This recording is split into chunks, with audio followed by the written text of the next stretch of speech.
Narito ang mga pinakamainit na balita ngayong tanghali. Mga panukalang batas para sa paghupa ng tensyon sa West Philippine Sea, tinukoy sa Senado. 35 pesos na aumento sa sahod sa NCR, maliit at bariya lang. Ayon sa ilang labor group, ilang private school humirit ng tuition fee hike sa DepEd. Sa MBC TV correspondents, lalaking may problema umano sa pag-iisip, patay matapos matrap sa nasusunog na bahay. Sa MBC TV Sports, France nakuha ang Volleyball Nations League title, tinalo ang Japan. At sa Showbiz Spotted, pambato ng pasigarbo sa Sugbo Festival na si Mia Loreen Tamayo, kinoronahang reyna ng Aliwan 2024.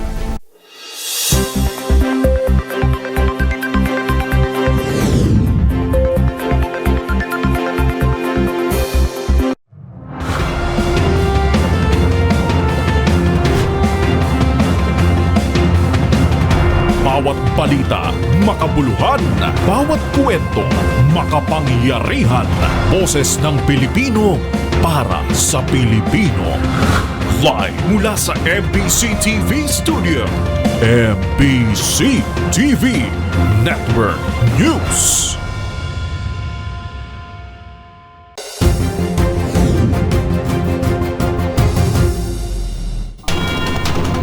Pilipinas, una sa ating mga balita. Sa kapapasok lamang na balita, may itinalaga na bilang bagong kalihim ng Department of Education si Pangulong Ferdinand Marcos Jr. Para alamin ang iba pang detalye, narito si RH14 Ms. Leth Narciso. Ms. Leth. Joel, inanunsyo ni Pangulong Ferdinand Marcos Jr. ang appointment kay Senator Juan Edgardo Sani Angara bilang bagong kalihim ng Department of Education. Ang announcement ay ginawa ng Pangulo sa cabinet meeting sa Malacanang ngayong araw. Sabi ng Presidente, tinanggap na ni Angara ang posisyon. Papalitan ni Angara si Vice President Sara Duterte na nagbitiw noong June 19, 2024, epektibo sa July 19, 2024. Ayon kay Pangulong Marcos, malawak ang legislative history ni Angara kung saan isinulong nito ang mahahalagang reforma sa edukasyon. Partikular na tinukoy ng Presidente ang Universal Access to Quality Tertiary Education Act at ang Enhanced Basic Education Act of 2013. Si Angara ay nagtapos ng Master of Laws mula sa Harvard University, Bachelor of Laws mula sa University of the Philippines at ang Bachelor of Science in Economics mula sa London School of Economics. Para sa MBC TV Network News, ito si Leth Narciso. Sama-sama tayo, Pilipino. Maraming salamat, Ms. Leth Narciso.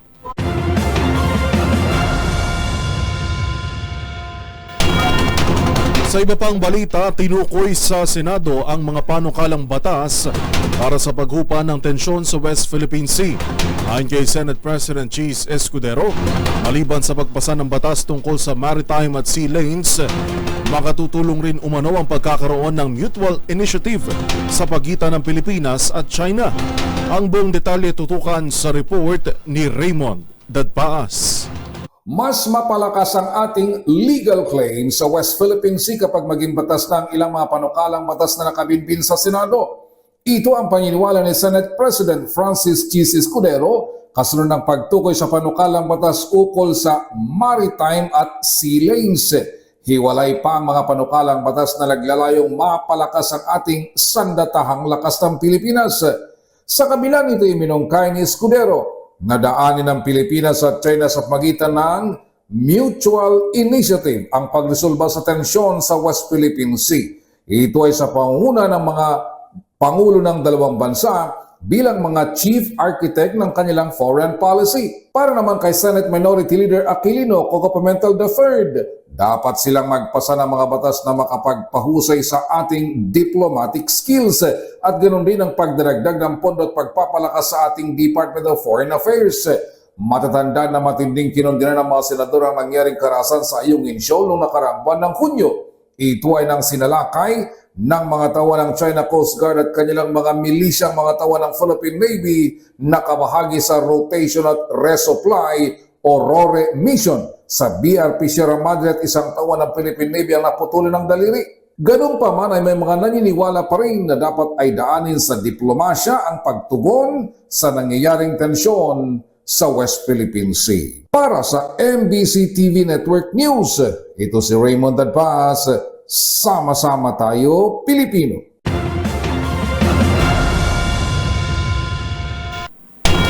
Sa iba pang mga balita, kasado na ang 35 pesos na aumento sa sahod para sa mga manggagawa sa National Capital Region.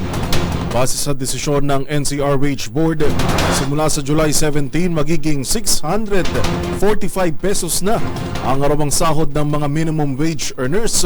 Mula po yan sa kasalukuyang 610 pesos. Para naman sa nagtatrabaho sa sektor ng agrikultura, serbisyo at retail ay tataas naman ng arawang sahod ng 608 pesos. Mula po yan sa kasalukuyang 573 pesos. Matatandaan nitong nagdaang araw ng paggawa, ipinagutos ni PBBM na rebisahin ang minimum wage rate sa buong rehiyon sa bansa.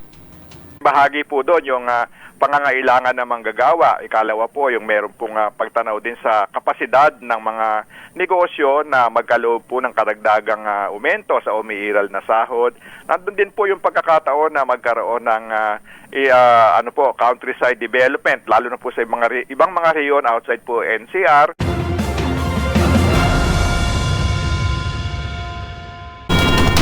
Sa kaugnay namang balita, kinalampag ng iba't ibang labor groups ang gobyerno sa inaprobahang 35 pesos aumento sa sahod ng mga manggagawa sa National Capital Region. Sa panayam ng DZRH, kinuwestiyon ni Rene Magtubo, chairman ng Partido Manggagawa, ang umano'y barya-baryang dagdag sweldo sa kabila ng napag-usapang mahigit 100 piso sa Kongreso. Sabi nga ng mga kasama namin, malaking insulto ito at pagmamaliit sa ating kahalagahan at kagalingan. Kasi yung paliwanag dyan is that, number one, basahin mo man yung order. Hindi mo makikita kung anong kwenta na umabot sila sa 35. Samantalang proposal is, ang petition is 150 pataas, 650, 750. Paano sila nag-arrive ng 35? Wala doon sa wage order. At ang usapan sa Kongreso ay 100 na sa Senado, pinasa na. Sa Kamara ay 150 pataas. Tapos itong wage board, barya-baryang aumento. Yun, sinasabi namin ay malaking insulto at pagmamaliit ito sa mga manggagawa.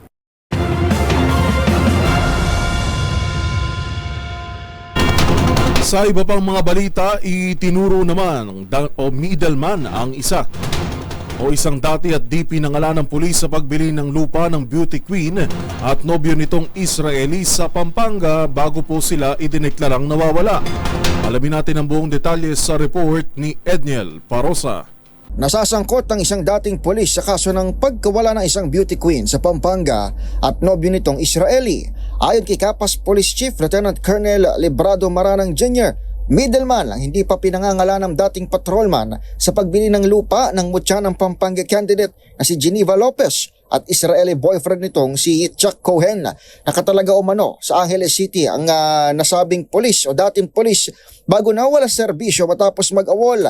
Pagkumpirma ni Maranang sa mga reporter sa Campo Crame, nagawa pang magtagpo ni na Lopez at Cohen na huling nakita noong June 21. Kinabukasan, natagpo ang sunog ang kanilang Nissan Terra sa Capas San Jose Road habang nakita naman sa abandonadong SUV na pinaniniwala ang persons of interest sa Tarlac City.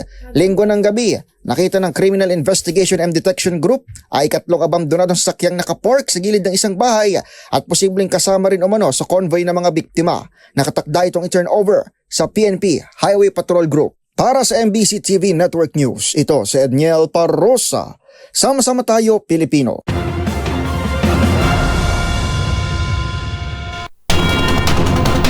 Sa iba pang mga balita, bad news para sa mga motorista dahil simula po ngayong araw ay umarangkada na ang taas presyo sa mga produktong petrolyo. Sa magkakahiwalay na abiso, halos piso o 95 centavos ang itataas ng kada litro ng gasolina at 65 centavos sa diesel. Habang sisirit din sa 35 centavos ang halaga ng kada litro ng kerosene. Ito na ang ikatlong linggo ng pagtaas ng presyo ng langis dahil pa rin sa sigalot sa pagitan ng Russia at Ukraine at iba pang geopolitical tension.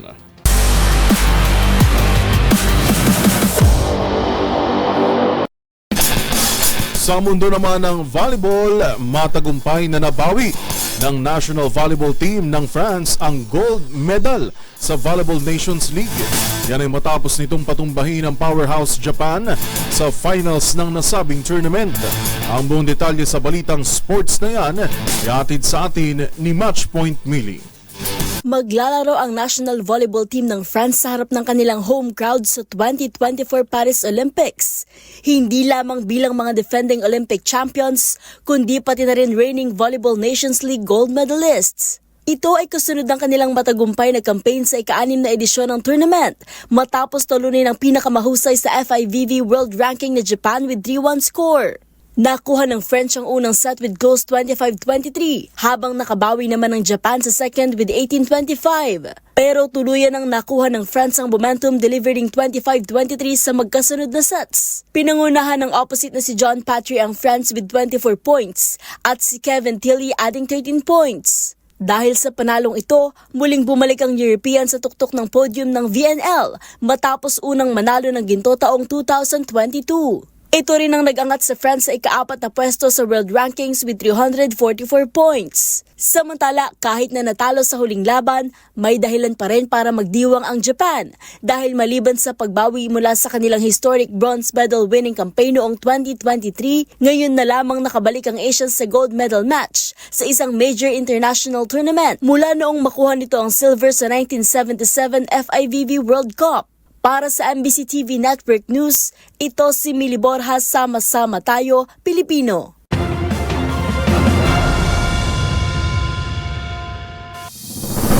Narito pa mga balitang dapat ninyong abangan.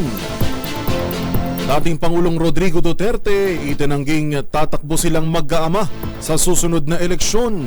Ilang private school humirit ng tuition fee hikes sa Department of Education. MBC TV Sports, Mason Amos nagpaalam na sa Ateneo para maglaro sa De La Salle. At sa Showbiz Spotted, pambato ng Pasigarbo sa Sugpu Festival, kinuronahang Reyna ng Aliwan 2024. Lahat ng yan sa pagbabalik ng MBC TV Network News.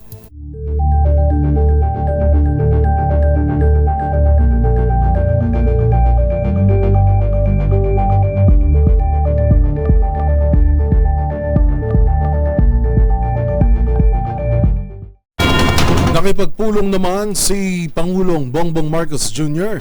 kay Malaysian Foreign Minister Mohamad Hassan sa Malacanang. Ilan sa mga napag-usapan ng dalawang leader ay ang bilateral relations ng Pilipinas at Malaysia, kabilang na ang mga isyong pangrehiyon na hinaharap ng dalawang bansa. Ang mga detalye alamin sa ulat ni Rose Babiera. Mainit na tinanggap ni Pangulong Bongbong Marcos si Malaysian Foreign Minister Dato Seri Utama Haji Mohamad bin Haji Hassan nang mag-courtesy call ito sa Malacanang. Tinalakay ng dalawang leader ang bilateral relations ng Pilipinas at Malaysia at iba pang mahalagang issue sa rehiyong kinabibilangan nito sa kanilang pagpupulong. Pinasalamatan ni PBBM si Foreign Minister Mohamad Hassan sa paglalaan nito ng oras na bumisita sa bansa, kasabay ng pagdalaw niya sa iba pang mga bansang kabilang sa ASEAN. Hiling ng Pangulo, naway maging produktibo raw ang pagbisitang ito. Dagdag pa niya, umaasa ang Pilipinas na mapapanatili nito ang komunikasyon sa Malaysia ukol sa mga usapang pangkaunlaran. Matatanda ang noong nakaraang taon, si Pangulong Marcos ang naunang bumisita sa Malaysia. Ang state visit na ito ay imbitasyon ng Malaysian King Sultan Abdullah Sultan Ahmad Shah. Ito ay matapos ang opisyal ding pagbisita ni Malaysian Prime Minister Anwar Ibrahim sa bansa. Kinilala ng Pilipinas ang kontribusyon ng Malaysia sa pagsulong at pagpapanatili ng kapayapaan sa Muslim Mindanao na tinututukan ngayon ng Administrasyong Marcos. Ayon sa tala, nagkakahalaga ng $8.1 billion ang total trade sa pagitan ng Malaysia at Pilipinas, kung saan nasa $2.18 billion ang export ng bansa, habang humigit kumulang $5.92 billion naman ang halaga ng import mula sa Malaysia. Tinatayang 950,000 ding Pilipino ang nakatira ngayon sa Malaysia at kinikilala natin ito bilang 9th major trading partner. Para sa MBC TV Network News, ito si Rose Babiera. Sama-sama tayo, Pilipino.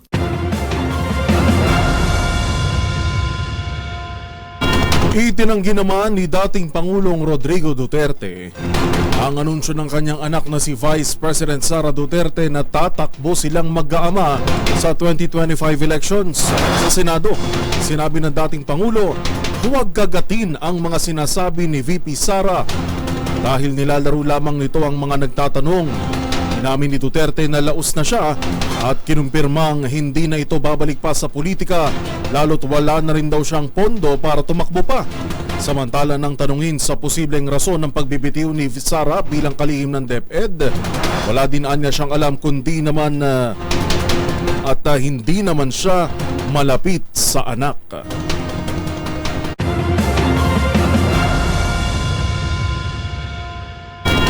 Sa iba pang mga balita, good news naman sa ating mga kababayan. Nakatakda ng anihin ngayong Hulyo ang palay na bunga ng contract farming.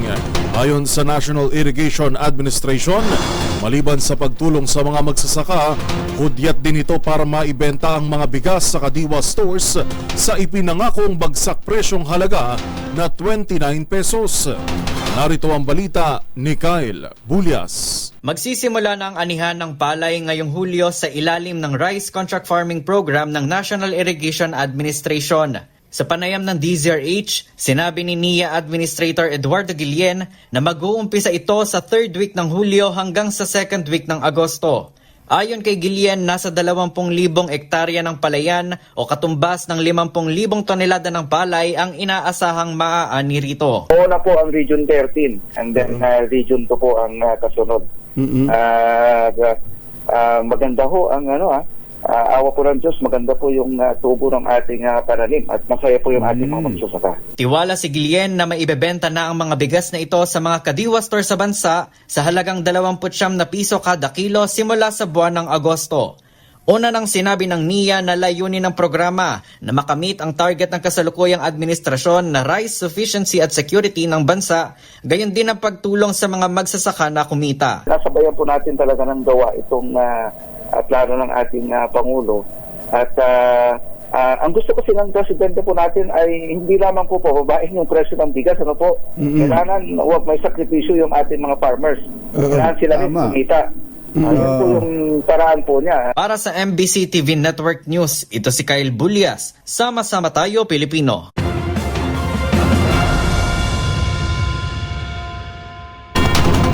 Samantala sa iba pang mga balita, tumaas ng 15% ang kaso ng dengue sa bansa mula Enero hanggang Hunyo ng 2024. Ayon sa Department of Health o DOH, higit 77,000 dengue cases na ang naitala hanggang June 15 na mas mataas sa 67,576 cases noong taong 2023. Posible pa niyang tumaas pa ang bilang dahil sa mga late report na kanilang natatanggap. Kaugnay nito, nagpaalala ang DOH sa publiko na panatilihing malinis ang kapaligiran para hindi pamugaran ng lamok na nagdadala ng sakit.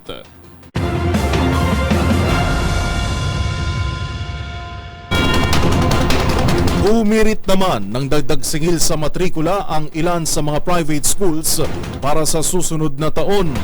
Ayon kay Cocopea Chairman Albert Delvo, humingi ng 3% hanggang 12% na dagdag ang ilang private schools sa DepEd.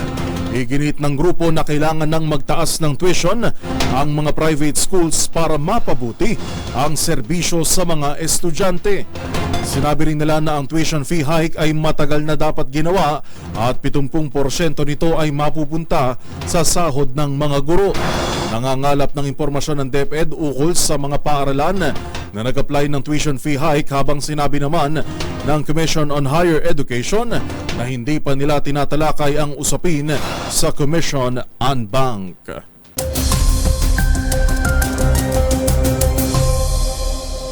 Pilipinas ngayong ikalawang araw sa buwan ng Hulyo. Narito ang ating weather update. Batay sa climatological tracks na inilabas ng Pag-asa, aabot sa 2 hanggang 3 bagyo ang tinatayang papasok sa loob ng Philippine Area of Responsibility. At kung sakaling maglandfall ito, tinatayang tatahakin ito ang Bicol Region o di naman kaya ay sa Northern Luzon. Pero hindi pa rin inaalis ng Weather Bureau na hindi ito maglandfall at all at agad na magre-recurve papuntang Japan. At kung sakaling hindi maglandfall ang mga bagyo natin ngayong Hulyo, nagbabala pa rin ang pag-asa na palalakasin nito ang mga pagulang dulot ng habagat. Kaya naman mag-iingat pa rin po sa banta ng pagbaha at pagguho ng lupa. Sa kasalukuyan, Intertropical Convergence Zone o ITCZ ang nagdadala ng mga kaulapan at kalat-kalat na pag-ulan sa bahagi ng Palawan at Zamboanga Peninsula, habang easterlies pa rin ang nakakaapekto sa nalalabing bahagi ng ating bansa. Kaya naman asahan ng mainit na panahon ngayong tanghali sa Luzon at Visayas, na karaniwang aakyat sa 32 to 33 degrees Celsius ang maximum temperature. Gayunman, may tsansa pa rin ng localized thunderstorms mamayang hapon at gabi, kaya maigi na magbaon pa rin palagi ng payong bilang proteksyon.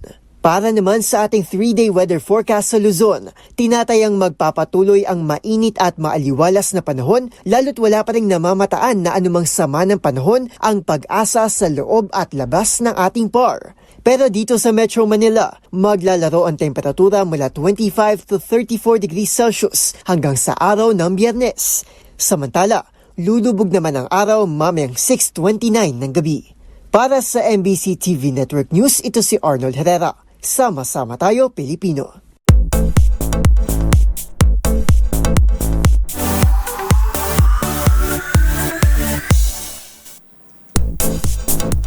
Noong nakaraang Sabado, nagtapos ang 3 araw na engrandeng selebrasyon ng tinaguriang Philippines Grand Festival of Champions na Aliwan Fiesta.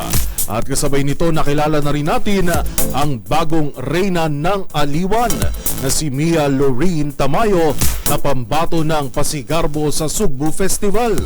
Ang kanyang winning moment, balikan sa Showbiz Report na ito. Mia Lorene Tamayo of Pasigarbo sa Sugbo Festival of Cebu Province! Wow!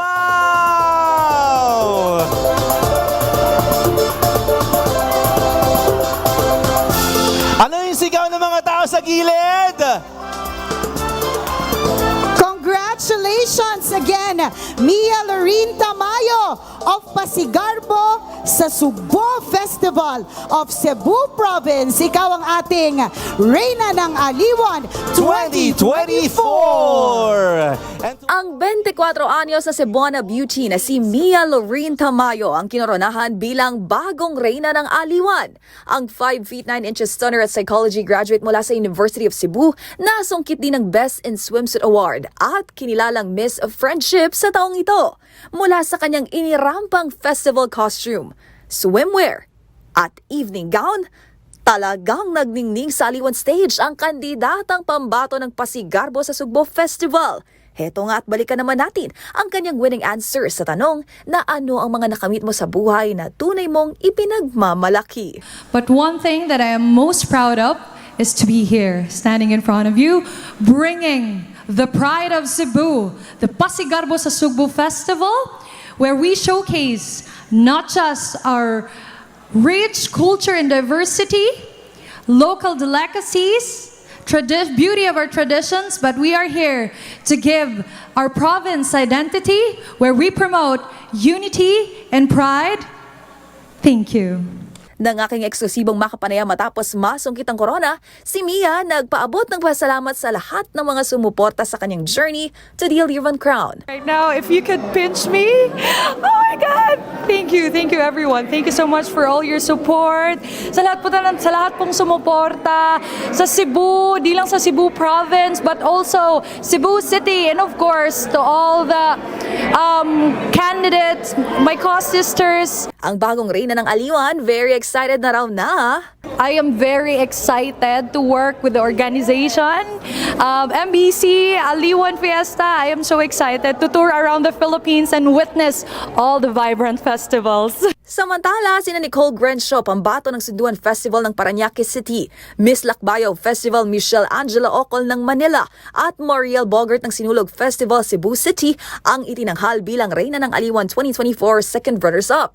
Habang si Amira Almamari mula sa Atimonan, Quezon na pambato ng Tagultol Fishing Festival ang nagwagi bilang first runner-up at Best in Festival Costume.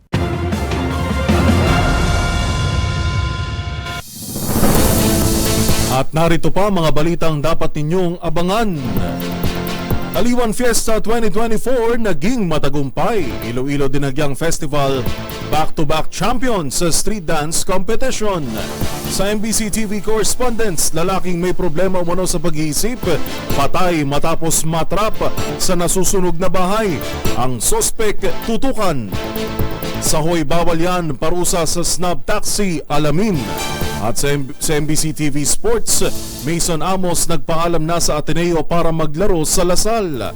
At sa Showbiz Spotted, Chris Aquino hangad na makauwi sa Pilipinas bago magpasko.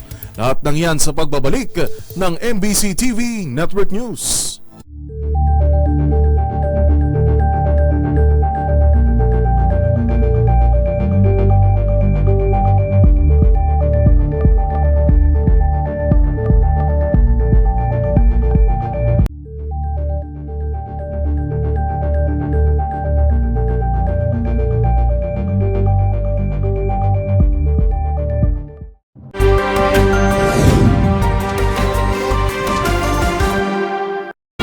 Sa pagpapatuloy ng ating balitaan, patay ang isang lalaking may problema umano sa pag-iisip matapos matrap sa loob ng nasusunog na bahay. Yan at ang iba pang mga rumarapidong mga balita mula sa probinsya, hatid ng iba't ibang istasyon sa ilalim ng MBC Media Group. Balitang mula sa Bicol, wala ng buhay nang matagpuan ang katawan ng isang 18 anyos na lalaking may problema sa pag-iisip matapos itong matraps na nasa nasunog nilang bahay sa barangay Baton sa Kasiguran, Sorsogon. Ayon sa ulat ng Bureau of Fire Protection sa Kasiguran, mag-isa umano ang lalaki sa kanilang bahay nang makahanap ng isang lighter at mismong ang biktima ang nagsindi na naging dahilan para masunog ang kanilang bahay. Hindi na nagawa itong makalabas pa ng nasunog na bahay at doon na ito nasawi. Ayon sa mga kapamilya ng lalaki, ilang beses naman nung sinubukang susunugin ito ang kanilang bahay dahil sa naranasang problema di umano sa pag-iisip. Para sa MBC TV Network News, ito si Ruel Saldicot. Sama-sama tayo, Pilipino! Nasa custodial facility ng Mangaldan Police Station ang suspect na si Roberto Riales Anzano, 47 anyos, may asawa, driver at residente ng barangay ni Baliw, Mangaldan na naharap sa kasong murder. Sa ulat ng Mangaldan Chief of Police Lieutenant Colonel Roldan Cabigat, alas 10 ng umaga kamakalawa na aresto ng kanyang mga tauhan si Anzano sa poblasyon ng nasabing bayan. Ang pagkahuli sa suspect ay sabi siya ng warrant of arrest na pinalabas ng RTC Branch 40 Dagupan City sa kasong murder kung saan ay walang piyasang ipinagkaloob ang korte para sa pansamantalan niyang kalayaan. Sa ngayon ay hinihintay na lamang ng Mangaldan Police ang commitment order ng hukuman upang mailipat ang suspect sa BGNP Dagupan City. Para sa MBC TV Network News, ito si Freddy Fajardo. Sama-sama tayo, Pilipino.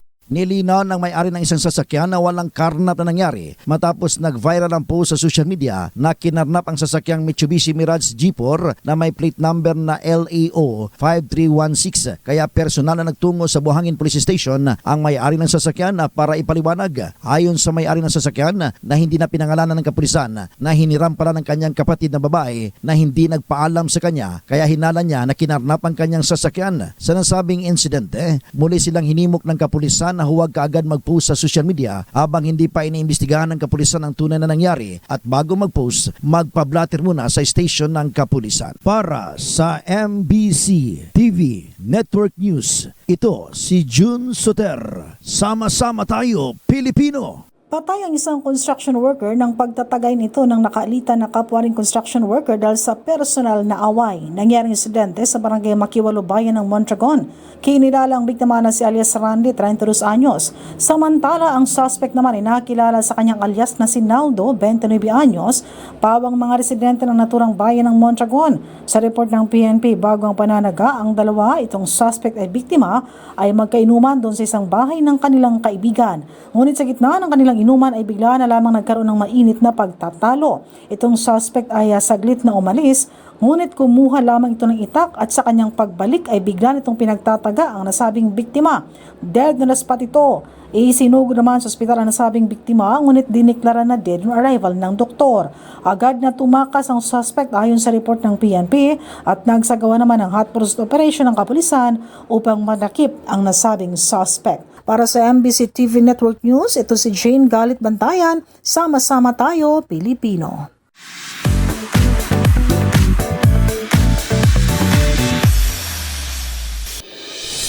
Matagumpay nga na ipinagdiwang ang 3 araw na masayang selebrasyon ng Aliwan Fiesta 2024 dito sa CCP Complex, Pasay City.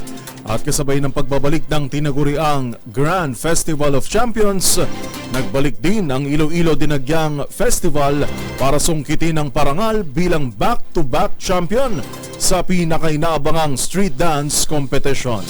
Sabay-sabay tayong magbalik tanaw sa Aliwan Fiesta 2024 sa The Better News Report ni Rovic Manuel. Mia Lorene Tamayo of Pasigarbo sa Sugbo Festival of Cebu Province. Float number 8, ginakit from Cotabato City, Maguindanao del Norte. Contingent number 2, Dinagyang Festival of Iloilo City. Wow! Contingent number 8, Iloilo Dinagyang Festival represented by Tribo Panay. Sa pagdiriwang ngayong taon ng pinakamakulay at engranding pista sa bansa, ang Aliwan Fiesta, muli itong nagbigay saya at buhay sa mayamang kulturang mayroon ang Pilipinas. Sa unang araw pa lang ay naging buhay na ang pista dahil sa mauhusay na musikang handog ng mga kalahok mula sa iba't ibang panig ng bansa, tampok ang kanilang ipinagmamalaking tugtugin sa unang kompetisyon na Tugtog ng Aliwan. Dito hinirang na panalo ang Iloilo Dinagyang Festival na nakapag-uwi ng 100,000 pesos at karagdagang 25,000 pesos. Habang nasa ikalawang pwesto naman ang kanilang kababayan mula naman sa Iloilo Province na Tultugan Festival na nakapag-uwi naman ng 50,000 pesos. Habang nasa ikatlong pwesto ang Meguyaya Festival ng UP Maguindanao del Norte na nakatanggap naman ng 25,000 pesos. Sa day 2 naman ng Aliwan Fiesta, naggagandahang mga reyna naman mula sa iba't ibang lugar sa Pilipinas ang bumida. Bit-bit ang pangalan ng kanilang ipinagmamalaking pista. Dito nanguna ang beauty queen na si Mia Lorene Tamayo ng Pasigarbo sa Sugbo Festival mula Cebu Province na kinilalang reyna ng Aliwan 2024. Sa magagarbong float naman na mabusising binuo, nanguna ang ginakit mula sa Cotabato City, Maguindanao del Norte sa Aliwan Fiesta Float Competition. Habang nasa ikalawang pwesto naman ang panagkakadwaan ng San Felipe Zambales at ikatlong pwesto naman ang Republika Filipina Fiesta Republica ng Malolos, Bulacan. Sa pagtatapos naman ng 3 araw na pista ng Aliwan, hinirang bilang back-to-back champion sa street dance competition ang Iloilo Dinagyang Festival na nakapag-uwi ng tumataginting na 1.5 million pesos.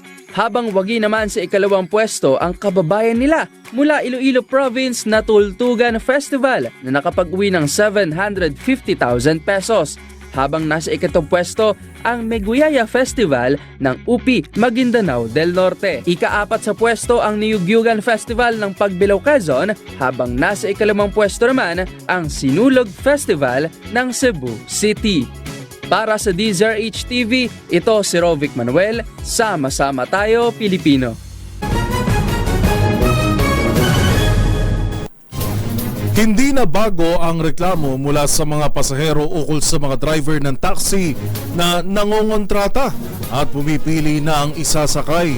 Paulit-ulit na panawagan ng kinauukulan ang ganitong practice ay ipinagbabawal at nararapat na maparusahan. Ano ba ang maaaring kaharapin ng driver na sangkot dito? Alamin sa report na ito. Karapatan ng bawat isa ang maayos at epesyenteng sistema ng pampublikong transportasyon. Ngunit minsan, napapasakamay ang mga computer sa mga mapanlamang na driver. Gaya na lamang ng mga driver ng taxi na hindi gumagamit ng metro at nangongontrata ng mga pasahero. O iyong mga namimili at tumatanggi ng isasakay dahil malayo ang destinasyon nito.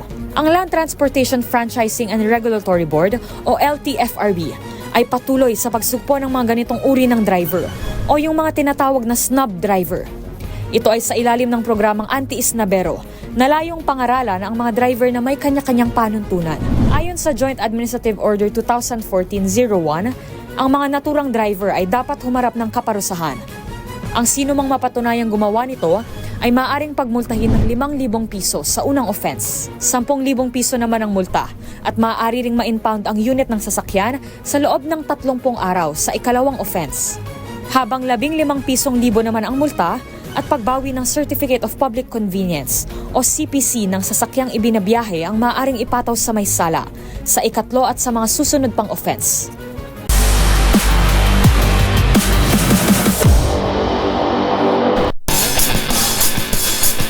Sa mundo naman ng basketball, ginulat ng 6'7" Filipino-Australian basketball player na si Mason Amos ang basketball fans matapos nitong magpaalam sa Ateneo Blue Eagles. Yan ay para lumipat at maglaro sa defending champions na LaSalle Green Archers. Ang buong detalye ihahatid ni Matchpoint Mili Bora. Patuloy na binubuo ng defending champions de La Salle University Green Archers ang team na susubukang protektahan ang kanilang titulo sa UAAP basketball. Ginulat kasi ng Filipino-Australian big man na si Mason Amos ang basketball fans matapos nitong magpaalam sa isang taong paglalaro sa Ateneo Blue Eagles at buksan ang pinto para naman maisuot ang green jersey ng Archers. Sa kanyang social media post, opisyal nang nagpaalam si Amos sa Blue Eagles at pinasalamatan ng kanyang mga kasama sa team at ang buong Ateneo community. Sa kanyang paglalaro bilang rookie sa UAAP Season 86, nakapagtala ang 6'7" player ng average of 8.9 points, 3.4 boards and 0.9 assists. Kasalukuyang nasa Latvia si Amos bilang bahagi ng Gilas Pilipinas sa gaganaping 2024 FIBA Olympic Qualifying Tournament na magsisimula na bukas July 3. At yan ang mga latest updates sa mundo ng sports. Para sa MBC TV Network News, ito si Mili Borja, sama-sama tayo, Pilipino.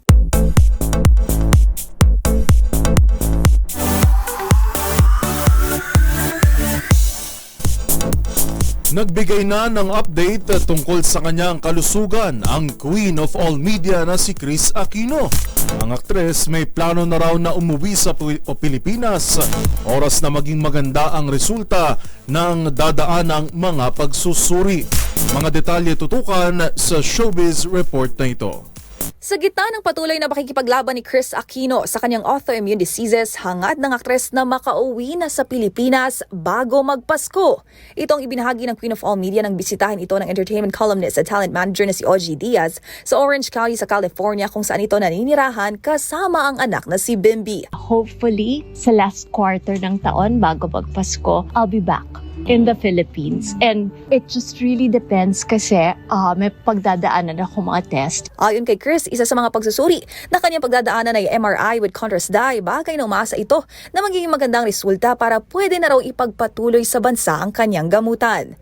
Samantala, derechahan ding inamin ng aktres na matagal na silang hiwalay ni Batangas Vice Governor Mark Leviste at isang doktor sa Makati ang bagong nagpapasaya sa kanyang puso. He's a doctor. And I think that's part of the reason why it was easy. Kasi alam niya kung anong pinagdadaanan ko. And he's part of the reason why I'm confident na pwede akong umuwi. Kasi alam ko na there's someone who will help in taking care of me.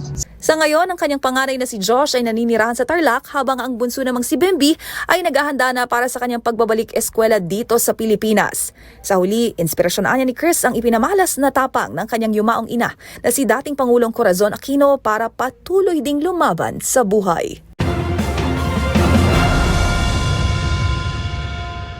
DZRH 85th Anniversary Countdown.